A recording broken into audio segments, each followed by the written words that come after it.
Hi കൂട്ടുകാരെ, അപ്പോൾ ഒരു 2 ദിവസം മുമ്പുള്ള വീഡിയോ ആണ് കേട്ടോ. അതായത് നമ്മുടെ നവമി ദിനത്തിൻ്റെ തലേ ദിവസം തൊട്ടിട്ടുള്ള കുറച്ച് വിശേഷങ്ങൾ. അപ്പോൾ എന്താ പറയുക, ഒരു ഇൻട്രോയ്ക്ക് വേണ്ടിയിട്ടൊരു വീഡിയോ സ്റ്റാർട്ടിങ് ഇല്ലാത്ത കാരണം കുറേ ദിവസം മുമ്പുള്ളൊരു വീഡിയോ എടുത്തിട്ടെന്നുള്ളൂ കേട്ടോ, ഇൻട്രോ പറയാൻ വേണ്ടിയിട്ട്. കുടു ഇവിടെ ഇല്ലാതെയായിട്ട്, ഇപ്പം ഞങ്ങളെ കൂടെ ഇല്ലാതെയായിട്ട് ഒരാഴ്ചയോളം ആവാനായിട്ടോ. കുടു തോട്ടക്കാടാണുള്ളത്, ഞങ്ങൾ മാത്രമാണ് ഇപ്പോൾ കുടഞ്ഞുള്ളൂ, ഞാനും ആദ്യക്കുട്ടനും മോനൂസും അച്ഛയും. അപ്പോൾ അങ്ങനെ ഞങ്ങൾ രാവിലെ ജോലി സ്ഥലത്തെത്തി. അത് കഴിഞ്ഞിട്ട് അപ്പം ബാക്കി കാര്യങ്ങളെല്ലാം ആയിട്ടുണ്ടായിരുന്നു. NOCയും കൂടെ കിട്ടാനുണ്ടായിരുന്നല്ലോ കേട്ടോ നമുക്ക് പെർമിറ്റിനുള്ള. അപ്പോൾ അത് എന്താ പറയുക, ഈ ജോലി സ്ഥലത്ത് നിന്ന് തന്നെ ഞാൻ എന്ത് ചെയ്തു, ഒരു 12 മണിയൊക്കെ ആയപ്പോഴത്തേക്ക് ഞാൻ പഞ്ചായത്തിൽ ചെന്നു. അപ്പോൾ നമുക്ക് NOC കിട്ടി കേട്ടോ. NOC കിട്ടി. അതൊരു ഉച്ചയായപ്പോഴത്തേക്ക് അതെല്ലാം റെഡിയായി. അന്ന് ഞങ്ങൾ എന്ത് ചെയ്തു, ഞാനും ആദ്യക്കുട്ടനും കൂടെ കഞ്ഞി കുടിക്കാനാണ് കേട്ടോ പോയത്.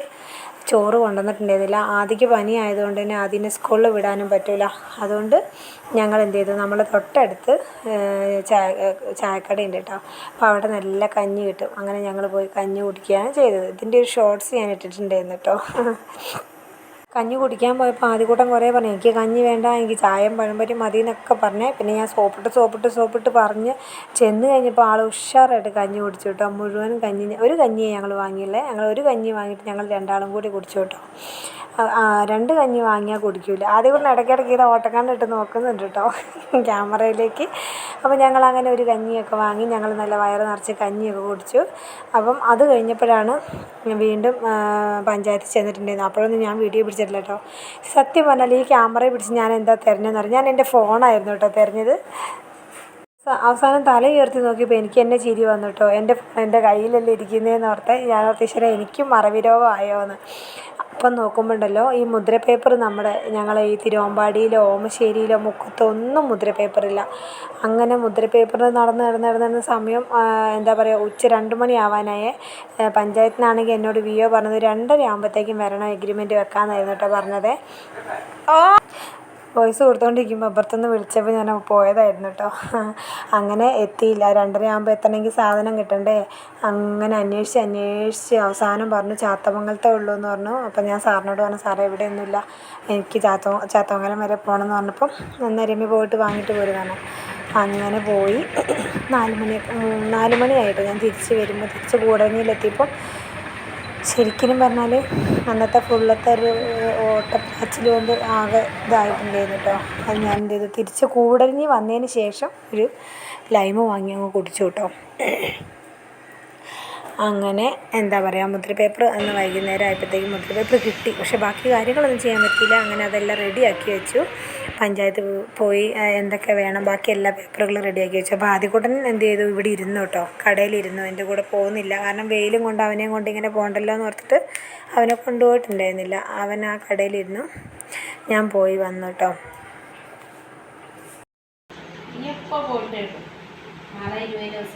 അതാ എന്നോട് 2:30 ആകുമ്പോൾ വരാൻ പറഞ്ഞല്ലേ. ഞാൻ ഇപ്പോൾ ഇവിടെ ചാത്തമംഗലത്ത് പോയി വരികയാണ് ചേച്ചിയെ. ഇവിടെ എവിടെ മുദ്ര പേപ്പർ ഇല്ല, മുക്കത്തില്ല, തിരുവമ്പാടി ശരിയില്ല, ചാത്തമംഗലത്ത് മാത്രമേ കണ്ടില്ല, ചാത്തമംഗലത്ത് മാത്രമേ ഉള്ളൂ. അങ്ങനെ എന്താ പറയുക, അങ്ങനെ അതെല്ലാം കഴിഞ്ഞു. പിന്നെ ഞങ്ങൾ വൈകുന്നേരം വീട്ടിൽ വന്നതിന് ശേഷമുള്ള ഇതാണ്. ആദ്യകൂട്ടനും മോനൂസും ഉള്ളൂ, കുടു വീട്ടിലാണ്. അപ്പോൾ അവർ രണ്ടാളും എഴുത്തും വായനയൊക്കെ ആയിട്ട് അവിടെ ഉണ്ട്. ഞാൻ നേരെ അടുക്കളയിൽ കയറി. അപ്പം മീൻകറി ഉണ്ടായിരുന്നു കേട്ടോ. മീൻകറി എന്ന് പറഞ്ഞാൽ തലേന്ന് വെച്ച മീൻകറി ഉണ്ടല്ലോ, ചാറെല്ലാം ഊറ്റിക്കൊണ്ട് പോയിട്ട് കഷ്ണം മാത്രം ബാലൻസ് ചെയ്യുന്നു കേട്ടോ. അപ്പം ഞാൻ വീണ്ടും എന്ത് ചെയ്തു, ആ കഷ്ണത്തിലേക്ക് വീണ്ടും ഞാൻ കറിയാക്കി കേട്ടോ. കാരണം ലേശം എരിവ് കുറഞ്ഞു കഴിഞ്ഞാൽ ഇവിടെ കറി പെട്ടെന്ന് തീരും കേട്ടോ. അപ്പോൾ കറി മാത്രമേ തീരുള്ളൂ, അതായത് ചാറ് ഇങ്ങനെ ഊറ്റി ചാറ് തീരും, കഷ്ണം അവിടെ കിടക്കും. അപ്പം ഞാൻ ഇത് മീൻകറി ഉണ്ടല്ലോ, അപ്പം ദോശ ഉണ്ടാക്കാമെന്ന് വിചാരിച്ചു. ഇതിപ്പം നവമീൻ്റെ തലേ ദിവസമാണ് കേട്ടോ. നമ്മൾ നോയമ്പെടുക്കണം എന്നൊക്കെ വിചാരിച്ചതായിരുന്നേ. അങ്ങനെ ദോശ ഉണ്ടാക്കി കറി ആക്കിയിട്ട് അന്നത്തെ രാത്രി അതാണ് കേട്ടോ ഞങ്ങൾ കഴിച്ചത്. പിന്നെ ചോറ് വെച്ചില്ല. ഇപ്പം സത്യം പറഞ്ഞാൽ 2 ദിവസമായി ചോറ് വെച്ചിട്ട്. വൈകുന്നേരം ഗോതമ്പ് ദോശ അല്ലെങ്കിൽ അരി അരച്ച ദോശയോ ചുട്ടിട്ട് കറിയും കൂട്ടി അങ്ങനെ ആക്കി. ഇപ്പോൾ കുറച്ച് ദിവസമായിട്ട് അങ്ങനെ അങ്ങോട്ട് ചെയ്യലാണ്. കുടു വീട്ടിൽ പോയതിൻ്റെ ശേഷം എന്താ പറയുക, അങ്ങനെയാണ് ആകപ്പാടെ വീട്ടിലൊരു അനക്കക്കുറവാണ് കേട്ടോ. കുടിൻ്റെ ഒരു കുറവ് വല്ലാതെ ഉണ്ട് കേട്ടോ. എല്ലാവരും എഴുന്നേറ്റ് പോയിട്ട് ഞാൻ എഴുന്നേറ്റ് പോയിട്ടൊന്നുമില്ല. ഞാൻ അവിടെ ഇരുന്ന് എന്തോ മോനുസിനോട് എന്തോ പറയുന്നത് എനിക്ക് എന്താണെന്ന് ഓർമ്മയില്ല. അപ്പോൾ ഇതാണ് നമ്മൾ പേപ്പർ എഗ്രിമെൻറ്റ് വെക്കുന്നതിന് തലേ ദിവസത്തെ വിശേഷങ്ങൾ കേട്ടോ. പിന്നെന്താ സമാധാനം എന്ന് വെച്ചാൽ എല്ലാം റെഡിയാക്കിയിട്ടുണ്ട്. ഇനി നാളെ രാവിലെ പോയി എഗ്രിമെൻറ്റ് വെച്ചാൽ മതി എന്നുള്ളൊരു സമാധാനം ഉണ്ടായിരുന്നു കേട്ടോ. അപ്പോൾ അങ്ങനെ എന്താ പറയുക, ഞങ്ങൾ ദോശയൊക്കെ കഴിച്ചു. കുടു അതിൻ്റെ ഇടയ്ക്ക് കുടു വിളിക്കുന്നുണ്ട് കേട്ടോ, വീഡിയോ കോൾ ചെയ്യുന്നുണ്ട്. എന്നിട്ട് കുടു ചോദിക്കുന്നുണ്ട് എന്താ അമ്മ എന്നെ കൂട്ടാൻ വരാത്തേ എന്നൊക്കെ ചോദിക്കുന്നുണ്ട് കേട്ടോ. അങ്ങനെ പിറ്റേ ദിവസം രാവിലെയാണ് കേട്ടോ, രാവിലെ നേരത്തെ എഴുന്നേറ്റിട്ടുണ്ടായിരുന്നു സാധാരണ പോലെ തന്നെ. അപ്പോൾ ഇന്ന് തൊട്ട് നോയമ്പെടുക്കണം, വിളക്ക് കത്തിക്കണം എന്നൊക്കെ നല്ലൊരു ആഗ്രഹം ഉണ്ടായിരുന്നു കേട്ടോ. നമുക്കറിയാം ഈ നവമി എന്നൊക്കെ പറയുമ്പം നമ്മളെ ഒരുപാട് നല്ല കാര്യങ്ങൾ, എല്ലാവർക്കും നന്മകൾ വന്നു ചേരുന്നൊരു സമയമാണെന്നാണ് പറയുക. ആഗ്രഹിച്ച കാര്യങ്ങളെല്ലാം നടക്കുന്ന സമയം, പ്രാർത്ഥനകളെല്ലാം ഫലം കൊള്ളുന്ന സമയം, പുതിയ പുതിയ കാര്യങ്ങളിൽ ഏറ്റെടുത്ത് പുതിയ പുതിയ കാര്യങ്ങൾ ചെയ്യാൻ പറ്റുന്ന ഒരു സമയം. അങ്ങനെ എന്താ പറയുക, ഒരുപാട് പ്രത്യേകതകളുണ്ടെന്നാണ് കേട്ടുകേൾവിയും അറിവും കേട്ടോ. അപ്പം വ്യക്തമായിട്ടൊന്നും പറഞ്ഞു തരാൻ അറിയില്ലെങ്കിലും അങ്ങനെയാണ്. അപ്പം നമ്മൾ രാവിലെയും വൈകിട്ടും വിളക്ക് കത്തിക്കുന്നതും കുട്ടികളെ നോയമ്പെടുപ്പിക്കുന്നതൊക്കെ നല്ലതാണ് കേട്ടോ.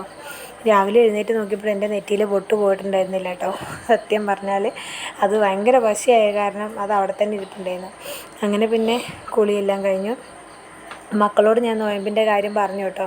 അപ്പം മോനുസ് പറഞ്ഞു നോയമ്പ് എടുക്കാമെന്ന് പറഞ്ഞു. ആദ്യകൂട്ടം നോയമ്പ് എടുക്കണോ വേണ്ടയോ എന്നുള്ള ആകെ ഇതിലാണേ.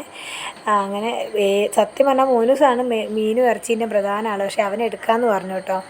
പക്ഷേ ചേട്ടായിക്ക് നോയമ്പ് എന്ന് പറഞ്ഞ സംഭവം എടുക്കാൻ പറ്റൂല കേട്ടോ. ശബരിമലയ്ക്ക് പോകുമ്പോൾ തന്നെ എങ്ങനെയോ നോയമ്പ് എടുക്കുന്നതാണേ. അങ്ങനെ വിളക്ക് വെച്ചു, കുറേ നേരം ഇരുന്ന് പ്രാർത്ഥിച്ചു. മനസ്സിനൊരു നല്ല ആശ്വാസം കിട്ടി കേട്ടോ. ശരിക്കും എനിക്ക് ഇങ്ങനെ കാര്യങ്ങളൊക്കെ ചെയ്യുന്നത് ഭയങ്കര ഇഷ്ടമാണ് കേട്ടോ. പക്ഷേ നമ്മളിപ്പം എന്താ പറയുക, വീട്ടിലിപ്പം നമ്മളിങ്ങനെ രാവിലെ എഴുന്നേറ്റ് വിളക്ക് കത്തിക്കുന്നതും വൈകുന്നേരം വിളക്ക് കത്തിക്കുന്നതും ഒക്കെ ഇഷ്ടം തന്നെയാണ് കേട്ടോ. ഇപ്പോൾ പക്ഷേ വൈകുന്നേരം എത്രയായാലും കൃത്യമായിട്ട് ചെയ്യാൻ കഴിയാറില്ല. കാരണം പണി കഴിഞ്ഞ് ചെന്നിട്ടുള്ള സമയം എന്തെങ്കിലുമൊക്കെ തടസ്സങ്ങൾ വരാറുണ്ട്. അങ്ങനെ വിളക്ക് വെച്ച് നാമം ചൊല്ലി. പിന്നെ നോയമ്പിൻ്റെ കാര്യങ്ങളിലൊന്നും നമ്മൾ കോംപ്രമൈസ് ഇല്ല കേട്ടോ. ചേട്ടായിക്ക് മീൻ ഒക്കെ നിർബന്ധമാണ്. നോയമ്പാണെങ്കിൽ ഞങ്ങൾക്ക് ഉണ്ടാക്കി തരണം എന്നൊക്കെയാണ് മൂപ്പർ പറഞ്ഞത് കേട്ടോ. ഞാൻ പറഞ്ഞു ഞാൻ ഉണ്ടാക്കില്ല എന്നൊക്കെ പറഞ്ഞിട്ടുണ്ട്. വെറുതെ പറഞ്ഞാണ്, കൊണ്ടുവന്നാൽ എന്തായാലും ഉണ്ടാക്കും നമ്മൾ കേട്ടോ. ഇന്നും അവിടെ മീൻകറി ഉണ്ട് കാര്യം പറഞ്ഞാൽ. ഞാൻ കൂട്ടിയിട്ടില്ല എന്ന് പറഞ്ഞു കേട്ടോ. ഞങ്ങൾ ഇന്നലെ മോനൂസ് എങ്ങാണ്ട് മറന്നുപോയി, അമ്മയെ ഒരു നേരം കൂട്ടിപ്പോയി എന്നൊക്കെ പറയുന്നുണ്ടായിരുന്നു കേട്ടോ. അപ്പോൾ എല്ലാവരും നമ്മളെ മക്കൾക്ക് വേണ്ടിയിട്ട് നമ്മൾ പറഞ്ഞു. കാരണം ഇനിയുള്ള തലമുറയ്ക്കൊന്നും, ഇനിയുള്ളതെന്നല്ല ഇപ്പോൾ ഉള്ള തലമുറയ്ക്ക് തന്നെ അറിയില്ല. സത്യം പറഞ്ഞാൽ എനിക്ക് പോലും വ്യക്തമായ ധാരണയില്ല അതിനെക്കുറിച്ച് കേട്ടോ. അപ്പോൾ നമ്മൾ ശരിക്കും ഇങ്ങനെയുള്ള കാര്യങ്ങളെക്കുറിച്ച് മനസ്സിലാക്കി നമ്മളെ മക്കൾ അറിവ് അവർക്ക് കുറേ കാര്യങ്ങളൊക്കെ പകർന്നു കൊടുക്കാൻ നമ്മൾ ഇങ്ങനെയുള്ള കാര്യങ്ങൾ ചെയ്യുന്നതിലൂടെ മാത്രമേ നമുക്കത് കഴിയുള്ളൂ കേട്ടോ. അപ്പോൾ എന്താണെന്നുള്ളത് മനസ്സിലാക്കുക, മുതിർന്നവരിൽ നിന്ന് നമ്മളത് മനസ്സിലാക്കിയിട്ട് നമ്മളെ മക്കൾക്കത് പറഞ്ഞു കൊടുക്കുക എന്നുള്ളതാണ്. അങ്ങനെ എനിക്ക് ഇഷ്ടമായതുകൊണ്ട് തന്നെ ഞാൻ അവരോട് പറഞ്ഞു. അപ്പോൾ അവർ കഴിഞ്ഞ പ്രാവശ്യം എന്നോട് ചോദിക്കുന്നുണ്ട്, അമ്മ എന്നിട്ട് കഴിഞ്ഞ പ്രാവശ്യം നമ്മൾ നോയമ്പ് എടുക്കാതെയല്ലേ പുസ്തകം പൂജയ്ക്ക് വെച്ചതെന്നേ. അപ്പോൾ ഞാൻ പറഞ്ഞു എനിക്ക് അതിനെക്കുറിച്ച് വ്യക്തമായ ധാരണ ഇല്ലായിരുന്നു. അപ്പോൾ 3 ദിവസം എങ്ങാണ്ട് നോയമ്പ് എടുത്തിട്ടെങ്ങാണ്ടാണ് പുസ്തകം വെച്ചത്. അപ്പം ഇപ്പം നമ്മൾ അതിനെക്കുറിച്ച് അറിഞ്ഞ സ്ഥിതിക്ക് നമ്മൾ നോയമ്പ് എടുക്കണം എന്ന് പറഞ്ഞു കേട്ടോ.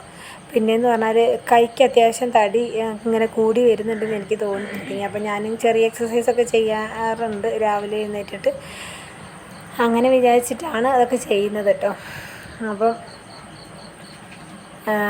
ഒരു സുഖം കൂടിയാണ്. കുറച്ചധികം ചെയ്യുകയാണെങ്കിൽ നല്ലതാണ്. ചില ദിവസം രാവിലെ ഒരു അല്പം അലാറം അടിച്ചത് അറിഞ്ഞില്ലെങ്കിൽ രാവിലത്തെ കാര്യം അത് അവിടെ മുടങ്ങും. അപ്പോൾ ചെയ്യൽ നടക്കില്ല കേട്ടോ. കൃത്യമായിട്ട് ചെയ്യുകയാണെങ്കിൽ ശരിക്കും നമുക്ക് മെയിൻറ്റെയിൻ ചെയ്ത് കൊണ്ടുപോകാവുന്നതേ ഉള്ളൂ. അത് കൃത്യമായിട്ട് ചെയ്യാതെ വരുമ്പോഴാണ് പ്രശ്നം. അപ്പോൾ അങ്ങനെ വിചാരിച്ചിട്ട് കുറച്ച് നേരം അതൊക്കെ ചെയ്തു, എക്സസൈസൊക്കെ ചെയ്തു. പിന്നെ ഞാൻ വേഗം ചെറുപയറും വാഴക്കയും കറി വെക്കാമെന്ന് വിചാരിച്ചിട്ടോ. അപ്പം മീൻകറി അവിടെ ഉണ്ട്, ചേട്ടായിക്കുള്ള മീൻകറി ഉണ്ട്. അപ്പം എനിക്ക് മക്കൾക്കുമാണ്. അവർ ചെറുപയറും വാഴക്കയും ഇട്ടിട്ട് തേങ്ങ അരച്ച കറിയും വെച്ചു. പിന്നെ ദോശയും ചുട്ടു. അരി എങ്ങനെയാണെന്നറിയോ, നമ്മളിപ്പോൾ രാവിലെ രാത്രി അരയ്ക്കാൻ മറന്നു പോയി എന്നുണ്ടെങ്കിൽ രാവിലെ പെട്ടെന്ന് നമുക്കൊരു ദോശ ഉണ്ടാക്കാം കേട്ടോ, സൂപ്പറായിട്ട്. അപ്പോൾ നമ്മൾ എന്ത് ചെയ്യാന്നറിയോ, പെട്ടെന്ന് അത് അരി അരച്ചിട്ട് അങ്ങനെ അരി അരച്ച് നിൽക്കുമ്പോഴാട്ടോ നമുക്ക് കുടിവെള്ളം ഉണ്ടായിരുന്നില്ല. അപ്പോൾ നേരെ മുന്നിലത്തെ വീട്ടിൽ പോയിട്ട് അവിടെ നിന്നാട്ടോ വെള്ളം എടുത്തത്. അവരെ പൈപ്പിൽ നിന്ന് ഒരു കുടം വെള്ളം എടുത്തു. ഞാനവിടെ വെള്ളം എടുക്കാൻ ചെന്നപ്പോൾ അവർ എഴുന്നേറ്റിട്ടില്ല കേട്ടോ. അവർ വന്നിട്ടില്ല. അവർ ഉണരുന്നതിന് മുമ്പ് ഞാൻ വെള്ളം എടുത്തിട്ട് പോകുന്നു കേട്ടോ. അപ്പോൾ എന്ത് ചെയ്യുകയെന്ന് വെച്ചാൽ നമ്മൾ ഈ അരിയിൽ അത്യാവശ്യം ജ്യൂസായിട്ട് അരച്ചെടുക്കുക. എന്നിട്ട് ലേശം ചൂടുവെള്ളം ആയില്ല, അതിൽ ലേശം തേങ്ങ ചിരകിയിട്ടിട്ട് വെളിച്ചെണ്ണ ഉപ്പും ഇട്ടിട്ടാണ് ഞാൻ ഈ ദോശ ഉണ്ടാക്കാറുള്ളത് കേട്ടോ. സംഭവം എളുപ്പമാണ് കേട്ടോ. എല്ലാ ചിക്കൻ കറിക്കോ മീൻ കറിക്കോ സാമ്പാറോ ഏത് കറിയും കൂട്ടിയിട്ട് കഴിക്കാൻ പറ്റുന്ന ഒരു എന്താ പറയുക ദോശയാണ് കേട്ടോ ഇത്. എളുപ്പമാണ് താനും. നമ്മൾ തലേന്നേ അരച്ച് വെച്ചില്ലെങ്കിൽ നമുക്കത് സുഖമായിട്ട് ദോശക്കല്ലിൽ ഇങ്ങനെ ഒരു കൊമള പോലെ ഉണ്ടാവുന്നതാണ്. നല്ല ഒരു പ്രത്യേക രുചിയാണ് കേട്ടോ. തേന് കൂട്ടി കഴിക്കാം, ഏത് ഇതിനും കൂട്ടിയിട്ട് കഴിക്കാൻ പറ്റുന്നൊരു ദോശയാണ് കേട്ടോ. ഇപ്പം നമ്മൾ ഈ ഉഴുന്ന് ദോശയൊക്കെ ആണെങ്കിൽ എല്ലാ കറികളൊന്നും ഉഴുന്ന് ദോശയ്ക്ക് ചേരുമില്ല. പക്ഷേ ഇതങ്ങനെയല്ല കേട്ടോ. ഈ നീർദോശ എന്നാണ് ഞാനിതിന് അറിഞ്ഞിട്ടുള്ളതും. എന്തെങ്കിലും വേറെ പേരുണ്ടോയെന്ന് എനിക്കറിയില്ല കേട്ടോ. അപ്പം അങ്ങനെ ആ ദോശയായിരുന്നു ഉണ്ടാക്കിയത്. ഇന്നലെ അതുകൂട്ട് ഒരെണ്ണം രണ്ടെണ്ണം അങ്ങനെ ഇന്നലെ കഴിച്ചിട്ടുള്ളൂ കേട്ടോ. അപ്പം അങ്ങനെ ഞങ്ങൾക്ക് ദോശയ്ക്ക് ചെറുപയറും വാഴക്കയിട്ട് കറി ഉണ്ടാക്കി. എന്നിട്ട് മീൻകറിയൊക്കെ കൂട്ടി ചായ കുടിച്ച് മൂപ്പര് രാവിലെ നേരത്തെ അന്ന് 6:30 എങ്ങാണ്ട് പോകണം, ഇടയിൽ പോകാൻ നോക്കുന്നുണ്ടായിരുന്നു കേട്ടോ. അപ്പോൾ ഈ ദോശ ഒന്നും ആരും ഉണ്ടാക്കി നോക്കണേ. പലരും ഉണ്ടാക്കുന്നത് ഞാൻ കണ്ടിട്ടുണ്ട്. ഞങ്ങളും ഇത് കുറേ മുമ്പേ ഇങ്ങനെ ചെയ്യുന്നതാണ് കേട്ടോ. തലേന്ന് അരി അരച്ച് വെക്കാൻ മറന്നു പോയാൽ രാവിലെ നമ്മൾ എഴുന്നേറ്റിട്ട് അരി അരയ്ക്കുക, നല്ല ലൂസായിട്ട് ഇറക്കിയിട്ട് ദോശക്കല്ലിലേക്ക് ഇങ്ങനെ കട്ടിയില്ലാതെ ഒഴിക്കണം. കട്ടിയില്ലാതെ പരത്തി ഒഴിച്ച് കഴിഞ്ഞാൽ നല്ല സൂപ്പർ നീർദോശ കേട്ടോ. അത് ദോശക്കല്ലിൽ പിടിക്കൊന്നുമില്ല, നല്ലപോലെ നമുക്ക് കിട്ടുകയും ചെയ്യും. നല്ല മയവും ഉണ്ടാവും, നല്ലപോലെ കിട്ടുകയും ചെയ്യും.